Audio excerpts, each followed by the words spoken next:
ఈరోజు మనం చేసే భక్తి వల్ల ఇతరులు నీలో దేవుణ్ణి చూడాలి,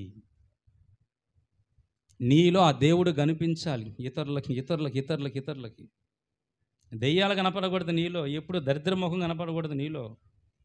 దైవికమైన భక్తి కనిపించాలి నీలో, దైవికమైన నీ ప్రవర్తన కనిపించాలి ఇతరులకు నీలో. నిన్ను చూసినప్పుడు వాళ్ళు ఆశ్చర్యపోవాలి, ఈమెను చూస్తుంటే నాకు దేవుణ్ణి చూసినట్టుగా ఉంది, ఈమె మాట, ఈమె ప్రవర్తన, ఈమె నడబడి చూస్తుంటే అచ్చం యేసు ప్రభువుని చూసినట్లే ఉంది అని అనిపించుకోవాలి ఇతరుల చేత. యోసేపు అటు అనిపించబడ్డాడు. చిన్నవాడే